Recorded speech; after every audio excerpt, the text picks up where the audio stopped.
After living for 5 years with her Aunt Dede without being allowed to leave the house, an orphan girl called Heidi is taken to the Swiss Alps to stay with her grandfather. Dede has gotten a job in Frankfurt and can't take Heidi with her, which is why she ignores the neighbors' warnings about Grandpa being antisocial and possibly dangerous. On their way up the mountain, Heidi takes off her boots and dresses to run around in her underdress, preferring freedom of movement to being fashionable. As soon as he sees them arrive, Grandpa Alpol gets angry and kicks them out, saying he doesn't want to take care of the girl. Date pretends to leave with the child, but in truth, she takes Heidi behind the house and tells her to stay while she runs away. Alpo notices this and yells at Dete, but Heidi tells him she doesn't want her either. Refusing to accept the girl in his life, Alpo enters his home and locks the door, so Heidi decides to sleep in the barn with the goats. The next morning, Alpo gives Heidi some goat milk for breakfast, and then takes her to church. The priest takes a close look at Heidi and declares her healthy and strong. He thinks it's Alpo's duty to take care of his own blood,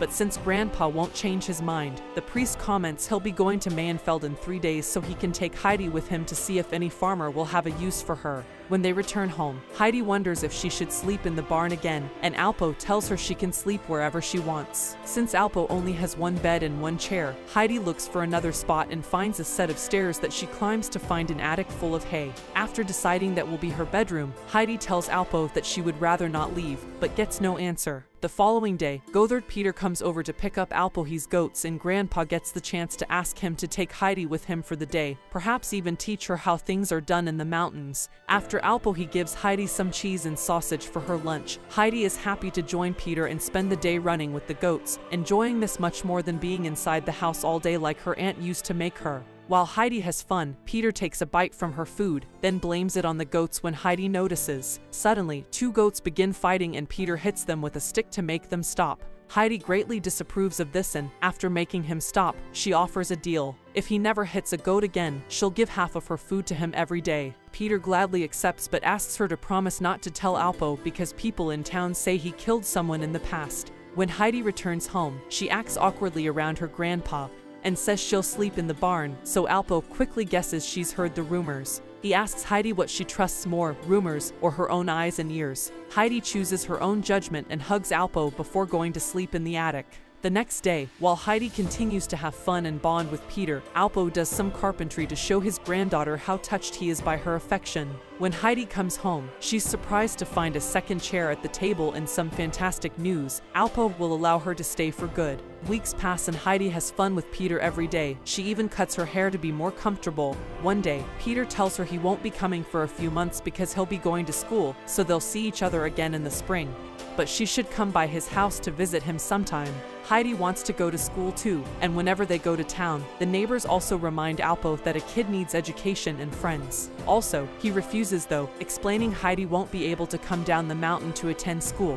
When winter comes, things get boring when it begins to snow. Alpo carves a little bird for Heidi to make her feel better, but it doesn't help much, so he tries to make a sleigh next. This actually works well, and the two of them have fun sleighing down the mountain before Alpo drops Heidi at Peter's for a playdate. Heidi gets to meet Peter's mother and grandmother, but his dad is dead. The grandmother is blind and there aren't many things she can eat because she's missing most of her teeth, which is a problem because all they have to eat is stale bread. Peter isn't doing well at school and doesn't understand why he needs to learn to read because he doesn't need it to herd goats, but his mother doesn't allow him to quit.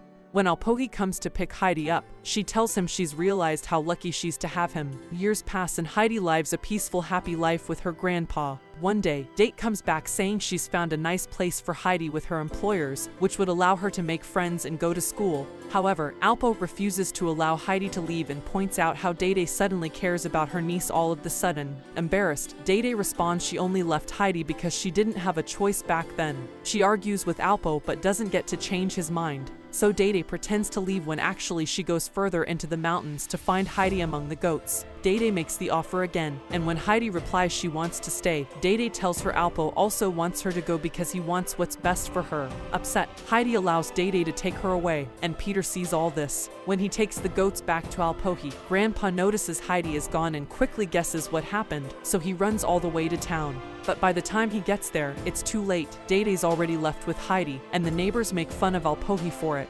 In Frankfurt, Heidi is taken to the Seisman mansion, where he meets the butler Sebastian, the maid Tinette, and, most importantly, Governess Rottenmeier. This Rottenmeier lady isn't happy to see Heidi because she looks like a wild child with no manners, but Dete reminds her this is what they asked for, an unspoiled child of this age to be friends with the house's kid, Clara. While Dete demands her part of the deal and leaves, Heidi meets Clara, who can't walk and is wheelchair-bound. The girls immediately hit it off, and when Heidi accidentally pushes Clara's chair against the table, Clara lies to protect her and tells Rottenmeier that it was her fault. There's a lot for Heidi to learn in order to be accepted as Clara's companion. They wash her, give her a proper dress and boots, teach her table manners, and forbid her from running around the house or being loud. Heidi must also take classes with Clara and shocks everyone when she confesses she can't read. Rottenmeier wants to get rid of her, but she can't do that until Clara's dad comes back from his trip, so in the meantime, the instructor must teach Heidi how to read while still keeping up with Clara's lessons. Heidi adapts quickly to the rules of the house, but she doesn't change entirely and keeps most of her quirks. She still prefers nature over a house and dreams of the mountains every night,